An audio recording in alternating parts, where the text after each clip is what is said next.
Hello everybody, welcome to Motorsporacle. I'm Guy, your motorsport oracle. Well, not really. I kind of understand a little bit about what's going on, but ultimately I'm here to relax, have a drink and talk about some racing. So let's dive into the Spanish Grand Prix, shall we? Fantastic race, first of all. It wasn't the best, but it was a pretty good race. In general, Max Verstappen obviously took the win. Perez second, which give Red Bull their 1-2. George Russell finishing on the podium, and Mr. Consistent again. So let's dive in. Let's have a quick look at some of my thoughts, and I'll also look through Twitter a little bit and get a couple of stats and sort of help my cause, if you like. So overall, like I say, Max Verstappen takes the win, Perez second, Red Bull 1-2, and George finished on the podium as well. 74% of the time in the Spanish Grand Prix over its history, the pole sitter has won the race. Obviously, we all know what happened there for Charles Leclerc. Really unlucky, and I'm actually gutted for him, to be honest. He deserved the win. He was absolutely dominant this weekend, and ultimately, as the stats that I'm going to show you in this video will prove, he would have won the race if there was no mechanical error. So that's just where the cookie crumbles, isn't it? So again, like I say, it's a bit of a race of what could have been. For me, Leclerc, like I say, seemed to have it in the bag. But his DNF, his mechanical issue, has blown the championship wide open. It blew the race wide open. And it's blown both the Drivers' and the Constructors' Championship wide open. Max now leads the Drivers' Championship as we're going towards Charles' home race. To start, first of all, what an awesome start from Checo. Mick Schumacher had a great start as well. But Checo went in from P6 into Turn 1, battling George Russell for P3. There was a bit of contact, but nothing too bad came of it. And neither driver had any sort of lasting damage. Mick picked up 4 places on the first lap. Okay, 2 were, one was K-Mag, one was Lewis, so 2 were slightly gifted, but it is what it is. He still picked up those 4 places, and it'll be really interesting to see what happens with Mick going forward. He missed out on those points again. Miami, he made that error. In my opinion, it was an error on Mick's behalf. And had an accident with Vettel while he was in the points. This time, strategy let him down a little bit, and Haas did, so it was less his fault. However, still missed out on those points. Let me know in the comments below what you think, because I'm a bit worried he's going to be a nearly man now. He's still got a lot to prove. He's young, but I think that people are giving him a bit more slack because of who he is, and he's Michael Schumacher's son at the end of the day. So I think people are cutting him a bit of slack. If this was Sonoda, or someone coming into their first year, Joe, I think it would be a bit more of a conversation being had here. Anyway, let's move on to the Hamilton Magnussen incident. So obviously Turn 4, lap 1.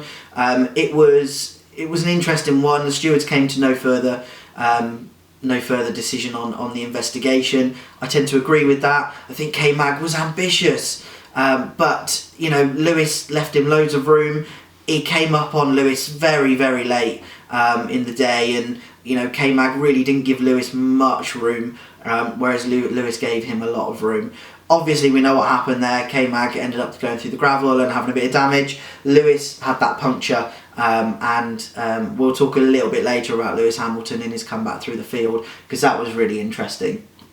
I think, though, because of that incident, we were denied in seeing the alternate strategy and what would have happened with that. Lewis was the only one that opted for that alternate strategy, going to the mediums rather than the softs. So that would have been really interesting, and obviously, like I say, I think we were denied of that.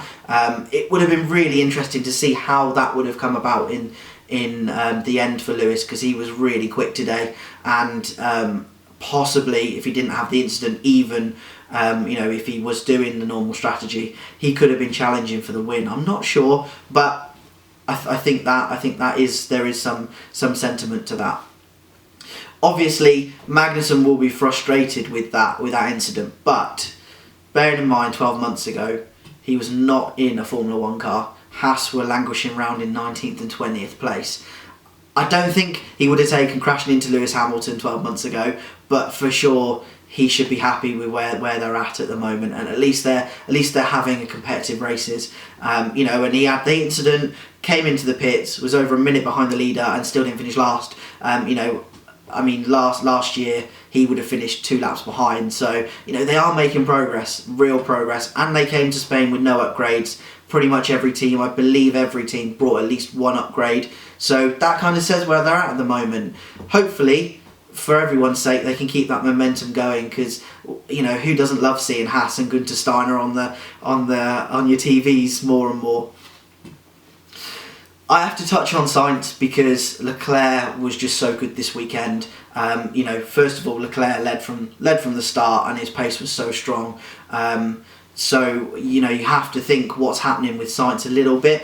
Obviously, he made that mistake, which we find out, obviously, with Verstappen's off as well, into turn 4, that really it was actually tailwind issue.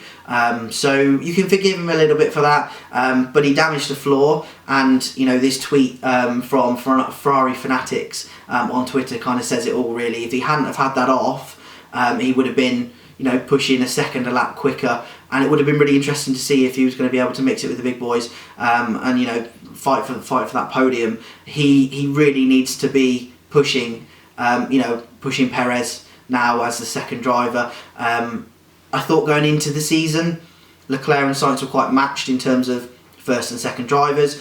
I think this year's shown though that Leclerc is the main driver at Ferrari, and Sainz is playing that backup role at the moment.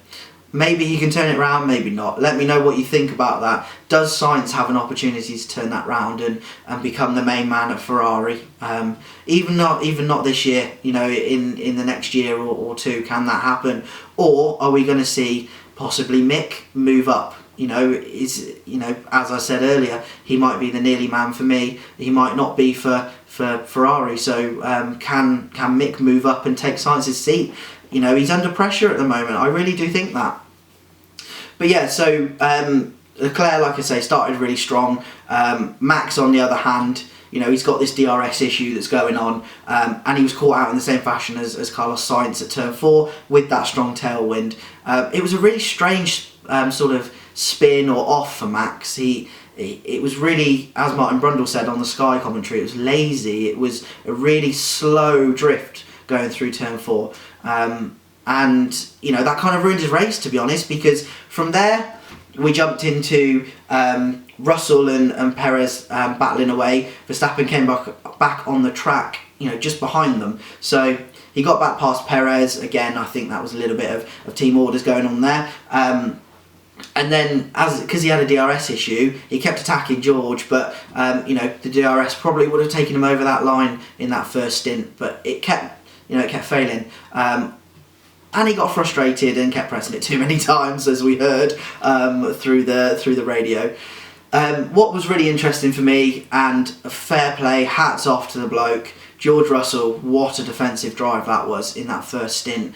Clearly the Red Bulls were quicker than that Mercedes. Mercedes have got some pace down the straight line now, which is interesting considering you know, back in Bahrain they were, you know, all of the Mercedes engined cars were languishing at the back in terms of straight line speed. So they've managed to sort something out there in their upgrades, but fair play to the man for sticking up for it and, you know, getting his elbows out. He did a really good job, not too far, not crossed the line, and he made a real race of that first stint and actually hampered Max quite a lot.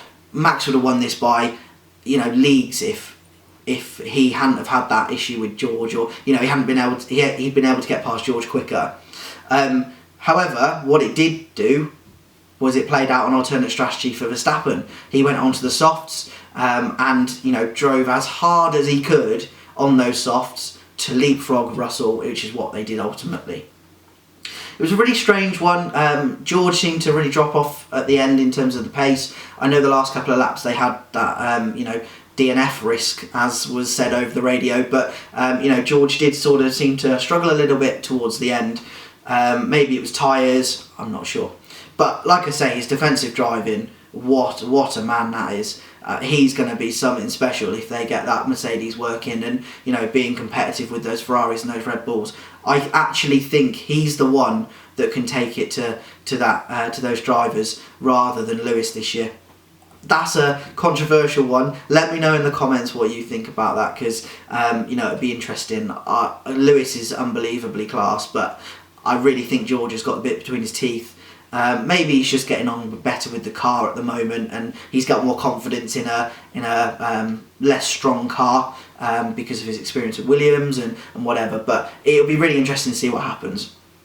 So yeah, pit stop started lap 11-12. Sainz was first in. I wonder whether his now we know his floor damage issue. I wonder whether he was thinking that was genuine tyre pace that they were losing. Alonso, who started at the back and we'll go on to later, he played a blinder all race, but he came in on lap 11-12. Zhou and Gasly as well. Verstappen and Russell stopped on the same lap, which was a weird call, I think, from Red Bull. Maybe if they'd allowed him to go 1 lap or 2 laps longer, he was clearly quicker. So maybe if they'd allowed him to go a couple of laps longer, he might have been able to do an overcut. I know how important the undercut was today and how powerful that was. So that would have been interesting. But, you know, they stopped on the same lap, so they kind of neutralised themselves, if you like. Max going into the pit lane, like I mentioned earlier, on lap 29 to play that alternate strategy, jump on those softs for 10-15 laps, smash some lap times out, and ultimately do the biggest undercut or the biggest overcut. I'm not quite sure what strategy they played against George, but you know, that's where it's at. It's George. I felt sorry for him as well a little bit in this race because he defended so well against Max, and then Checo and Max came at him a little bit, and it was very similar to how Lewis has felt for the last few years, I think, with 2 Red Bulls attacking, or how Max has felt in the last 2 years probably with both Mercedes attacking Max, and one of them plays the alternate strategy, the other one plays the regular strategy.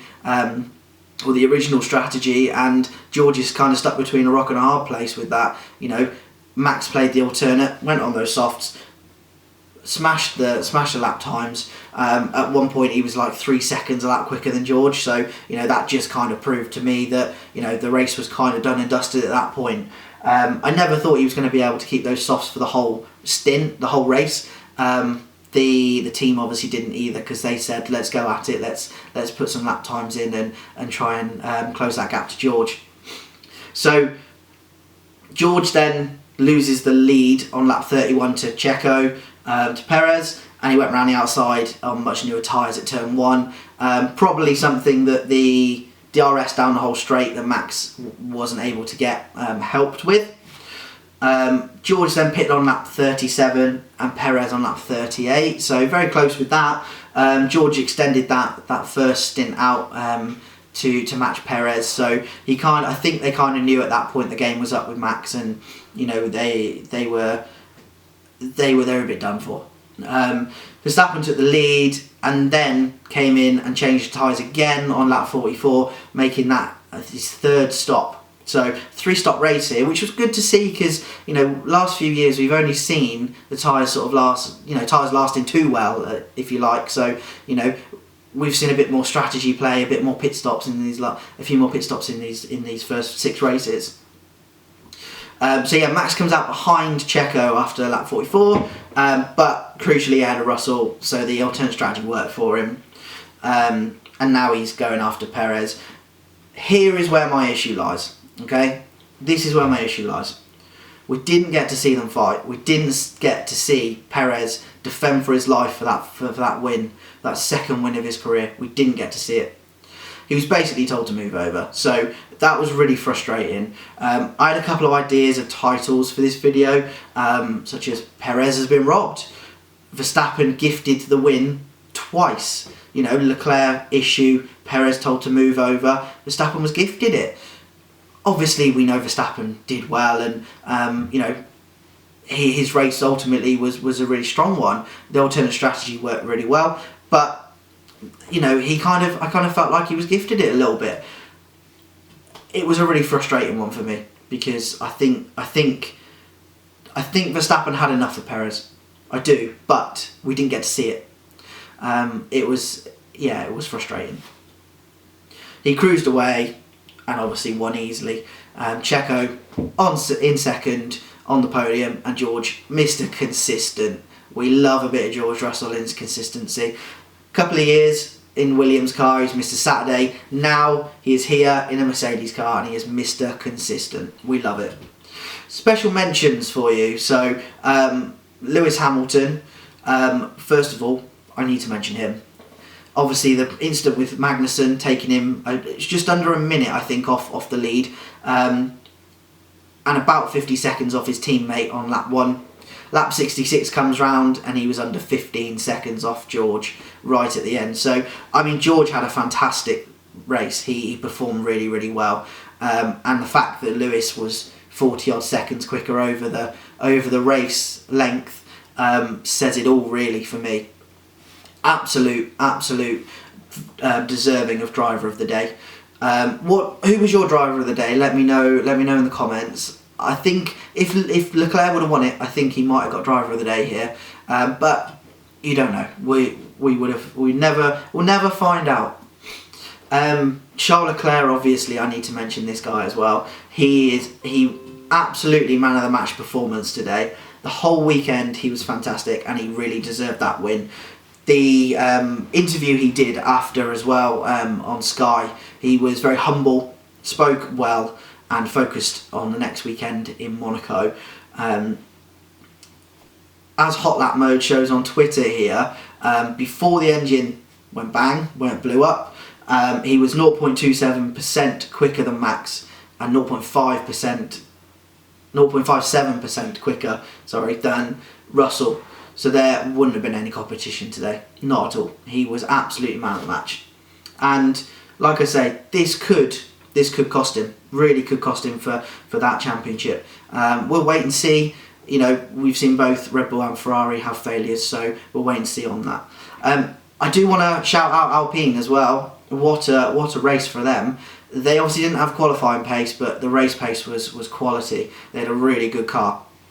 The team performed well in general. Alonso had one little hiccup in his stop, but overall they did a really good job. Fernando, as Fernando is, P20 to P9. What a race that was from him. And I've actually put in my notes here, if only for Alonso. If they would have been able to tune up that quali car a little bit and let him go, through to Q2, even Q3. If he got to Q3, I think we could have seen him on the podium today. Not sure, but certainly I think he could have. He was my shout for driver of the day yesterday when I posted a TikTok on my account yesterday. Said that I think Leclerc was going to win. I think everyone agreed with me pretty much. Some people said Verstappen, but my driver of the day prediction was Fernando. And I think there are a couple of people in the running for driver of the day today, and he was one of them. Obviously Lewis got it, and we all know why. Ocon quietly got on with his job, quietly trucked along, P12 to P7, that's a pretty good result for him. That's what we know with Ocon, he just trucks along quietly, gets the results. He's a very sort of mediocre, Mr. Reliable, we can always rely on Esteban Ocon. Last special mention for me was George Russell and Mercedes in general as well. Like I said earlier, Mr. Saturday's become Mr. Consistent. It was fantastic to see, and this year he's had an amazing start. Like I said, I wonder whether it's because he's been used to a not strong car in the Williams car the last couple of years. So he's adapted his driving to be able to maximise more of the car when the car's not so great. Whereas Lewis has had an amazing car for 6, 7, 8 years. So I wonder whether that's got anything to do with it. You let me know in the comments what you think about that as well. He's a real, I think he's a real star. He's another top 5. I think he's finished in the top 5 every round this year. Maybe 6th was in Miami. No, he passed Hamilton in 6th, so for 5th, so in Miami. So that says it all, really. Like I say, Mr. Consistent on the podium this time out. What much more can you ask for when he's outperforming a 7-time champ? I know Lewis had his issues today, but he has been doing it consistently this year so far. His defensive driving, as I said earlier, was fantastic, and it really made a proper race with Max, you know, wheel-to-wheel action, and sometimes we know Max crosses that line a little bit, but George gave as good as he got today. He really did. He was a lone wolf up against the Red Bulls, as I said earlier, and you know, that ultimately I think cost him possibly a race win, if not a second place. You know, he really had to fight. Merc in general, so Merc, they look much stronger, and the drivers certainly believe in that car a bit more now. Lewis has spoken about it all weekend, and obviously George has proven it this weekend as well. Their best combined finish of the season this weekend, which is great, and actually they did, you know, compete on a certain level. This though, from Andrew Benson, his graph shows that, you know, they're actually closer to the ultimate pace in Bahrain than this weekend, which is really interesting. I wonder how that's possible.